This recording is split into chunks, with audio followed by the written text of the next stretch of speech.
எங்கள் கட்சியினுடைய இயக்கத் தோழர்கள் அவருடைய கோரிக்கைகளை கேட்பதற்கும் அவர்களுடைய கோரிக்கைகளை நிறைவேற்றுவதற்கான பணியில் நான் இன்னைக்கு இங்கே இருக்கிறேன். எல்லா கட்சியில் இருக்கக்கூடிய கடைகோடி தொண்டர்கள் என்னை நேரடியாக வந்து பார்த்துட்டு இருக்காங்க. அவங்க தரக்கூடிய மனுக்களை நான் வாங்கி பார்த்து அவங்க வந்து அது எந்தெந்த துறை சம்பந்தப்பட்டு அந்த கோரிக்கைகள் இருக்கிறதோ அது அந்தந்த துறைக்கு அனுப்பப்பட்டு அதற்கான தீர்வுகளை ஏற்படுத்தி கொடுக்கப்படும். இல்லை, தொடர்ச்சியாக ஒவ்வொரு வாரத்திலையும் வியாழக்கிழமை சுற்றுலாத்துறை அமைச்சர் என்கின்ற முறையில் நான் இருக்கிறேன். ஈவினிங் 5 மணிலேருந்து தொடர்ச்சியாக எவ்வளோ நேரம் நம்ம மக்கள் வராங்களோ அவங்கள பார்க்குறதுக்காக இருக்கிறேன். புதன்கிழமை வந்து மதிப்பிற்குரிய உயர்கல்வித்துறையினுடைய அமைச்சர் வந்து இதே மாதிரி இருக்கிறாரு.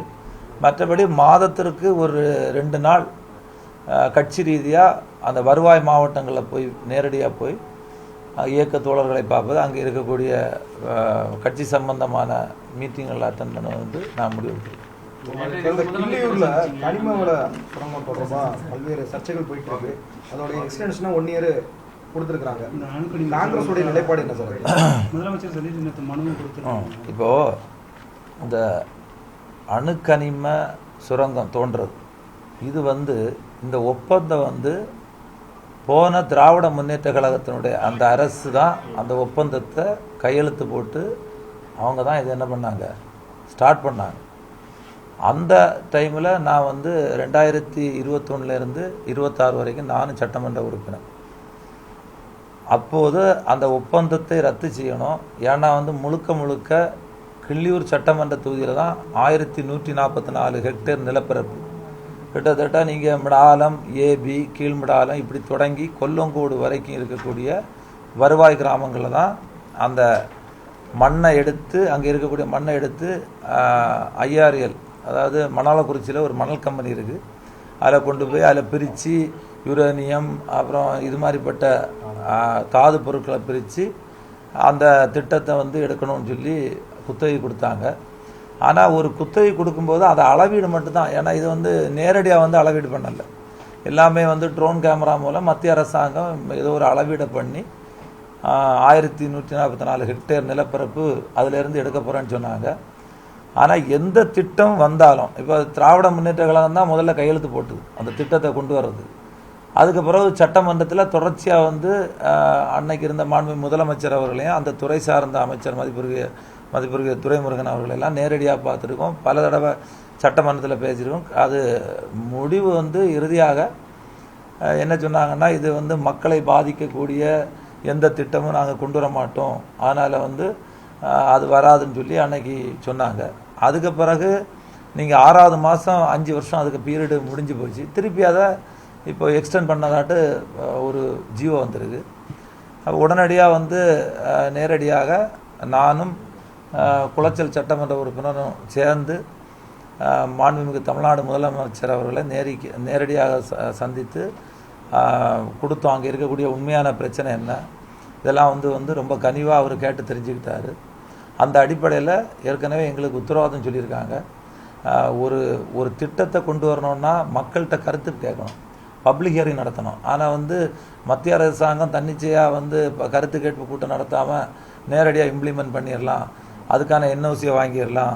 அது இப்போ வந்து 500 மீட்டருக்கு இடையில் வந்து CR செட் இருக்குது, கடலோர ஒழுங்குமுறை ஆணையத்திட்ட பெர்மிஷன் வாங்கணும், அடுத்தது இது சுற்றுச்சூழல் அனுமதி வாங்கணும், என்வரான்மெண்டல் கிளியரன்ஸ், இதெல்லாம் நிறைய வேலைகள் இருக்குது. ஆனால் வந்து இது உடனே வந்து அவங்க 1 வருஷம் அந்த இதை வந்து எக்ஸ்டெண்ட் பண்ணனால உடனே வந்து இது நடக்கும்னு கிடையாது. அதனால் மக்களை பாதிக்கக்கூடிய எந்த திட்டமும், மக்கள் விரும்பாத எந்த திட்டத்தையும் இருக்கக்கூடிய தமிழக வெற்றி கழகத்தினுடைய இப்போ கூட்டணி அரசு எந்த காலத்திலையும் அது ஏற்றுக்கிடாதுன்னு தெளிவாக வந்து முதலமைச்சர் சொல்லியிருக்காரு. நாங்கள் முழுமையாக அதை நம்புகிறோம். ஆனால் அது மட்டும் இப்போ அது கரண்ட் இஷ்யூவாக இந்த இஷ்யூ இருந்தாலும் மேகதாதுவும் இஷ்யூவாக இருக்குன்னு அது சம்மந்தமாக பேசப்பட்டுச்சானே? இல்லை, மேகதாதுல மிக தெளிவாக காங்கிரஸ் கட்சியினுடைய நிலைப்பாடை நாங்கள் சொல்லிட்டோம். ஏன்னா நீங்கள் வந்து ஒருவேளை நினைக்கலாம், காங்கிரஸ் கட்சி வந்து கர்நாடகத்தில் வந்து காங்கிரஸ் கட்சி அமைச்சர் இப்போ வந்து இருக்கக்கூடிய ரூலிங்கில் இருக்குது, அதனால் நீங்கள் எப்படி உங்கள் நிலைப்பாடு? எங்களை பொறுத்தவரையில் மிக தெளிவாக எங்களுடைய மதிப்பிற்குரிய மாநில தலைவரும் தெளிவாக சொல்லியிருக்காங்க. எங்கள் கட்சியினுடைய நிலைப்பாடு இது எங்களுடைய உரிமை, தமிழ் மக்களுடைய உரிமை, தமிழ் மண்ணினுடைய உரிமை. அதை எந்த காலத்திலும் அதில் நாங்கள் சமரசம் செய்து கொள்ள மாட்டோம். எங்கள் தமிழக மக்களுடைய நலன் தான் எங்களுக்கு முக்கியம். அதை தெளிவாக நாங்கள் ஒரு தேசிய கட்சியாக இருந்தாலும் எங்களை பொறுத்தவரை மாநிலத்தினுடைய நிலைப்பாடு என்னதோ அது மாநில மக்களுடைய நலனை கருத்தில் கொண்டு அந்த நிலைப்பாடு எடுத்துருக்கோம். கிட்டத்தட்ட ஒரு 60-40 ஆண்டுகளுக்கு மேலாக இந்த மேகதாது இஷ்யூ போயிட்டு இருக்கு. இதுல காங்கிரஸுடைய தேசிய தலைமை திரு ராகுல் காந்தி அவர்களிடம் நீங்க எடுத்துரைத்து, ஏன்னா கர்நாடகாலையும் உங்களுடைய கட்சி தான் ஆட்சியில் இருக்கிறாங்க, இதை ஏன் அந்த தலைமைக்கு கொண்டு சென்று இந்த இரு மாநில பிரச்சனைகளை சுமூகம் முடிக்க முடியும்? இல்ல, அன்புமணி அவர் சொல்லி இருக்கிறது இதுக்கு பொருந்தாது. அவர் அந்தமானி இதையே வந்து கம்பேர் பண்றது. அப்போ ஒரு மாநிலத்துக்கு மாநிலம் சில இதுகள்லாம் வேறுபடும்.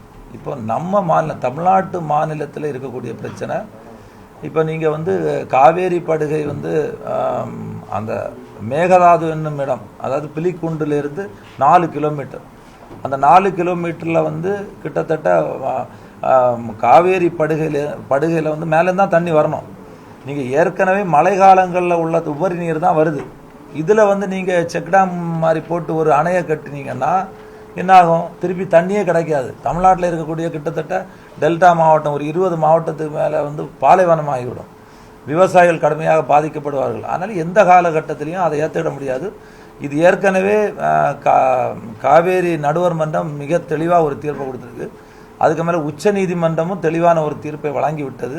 அதனால் உச்ச நீதிமன்றம் வழங்கக்கூடிய தீர்ப்புக்கு மீறி எந்த அரசு செயல்பட முடியாது. ஒருவேளை இதில் வந்து அப்படி ஒரு சூழ்நிலை வந்தால் நானே சொல்லியிருக்கேன். பல தடவை நான் சட்டமன்றத்திலையும் இதை பற்றி பேசியிருக்கோம், அதே மாதிரி மக்கள் மன்றத்தில் பேசியிருக்கோம். எங்களுடைய அமைச்சர் மதிப்பிற்குரிய விஸ்வநாதன் அவர்கள் சொல்லியிருக்காங்க. எங்கள் கட்சியினுடைய நிலைப்பாடை எங்கள் காங்கிரஸ் கட்சியினுடைய தலைவர் மதிப்பிற்குரிய மாணிக்கம் தாகூர் அவர்கள் தெளிவாக சொல்லியிருக்காங்க. இதான் வந்து எங்களுடைய நிலைப்பாடு. இதில் எந்த சமரசமும் கிடையாது. இரு அரசும் தமிழ்நாடு கவர்மெண்ட்டும் இல்லை, அது வந்து தமிழ்நாடு அரசு வந்து கூட்டணி அரசாங்கம், அங்கேயும் காங்கிரஸ் அரசாங்கம் இருக்குது. அது வந்து ஒரு தலைவரோட முதல்வர்கள் மாறி மாறி பேசலாம், இல்லைன்னா ஆல் பார்ட்டி டெலிகேஷன் போகலாம், இதெல்லாம் ஒரு பக்கம்.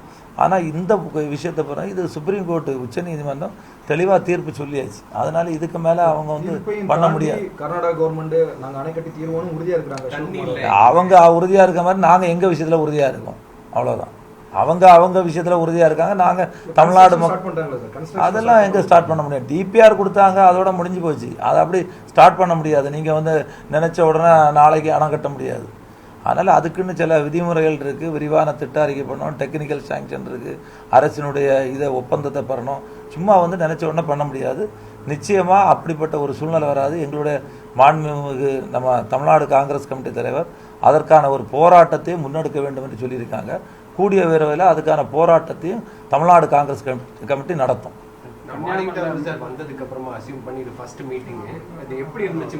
மற்ற தலைவர்கள்லாம் எப்படி, டிஸ்ட்ரிக்ட் பிரசிடென்ட்ஸ்லாம் எப்படி ஃபீல்? இல்லை, அதாவது ஒவ்வொரு காலகட்டத்திலும் ஒவ்வொரு மாநில தலைவர்களும் அவங்க வந்து கட்சியை டெவலப் பண்ணணும், வளர்க்கணும். ஒவ்வொரு காலகட்டத்திலையும் அவங்களுக்கு ஏற்ற மாதிரி பண்ணியிருப்பாங்க. அதில் யாரையும் நம்ம குறைச்சி மதிப்பிட முடியாது. மதிப்பிற்குரிய மாணிக்கம் தாகூர் அவர்கள் இப்போ வந்து புதுசாக பொறுப்பேற்றிருக்காரு. ஆனால் இவரை பொறுத்த வரைக்கும் இவர் ஏற்கனவே மாணவர் காங்கிரஸ், இளைஞர் காங்கிரஸ், இப்படி படிப்படியாக அடிப்படை கட்டமைப்பிலேருந்து வந்திருக்காரு. அதனால் மற்ற காலங்களில் விட இப்போ இன்னைக்கு காலையில் 10:30 மணிக்கு தொடங்குச்சு. இப்போவும் மாவட்ட தலைவர் ஆலோசனை கூட்டம் நடந்துகிட்ருக்கு.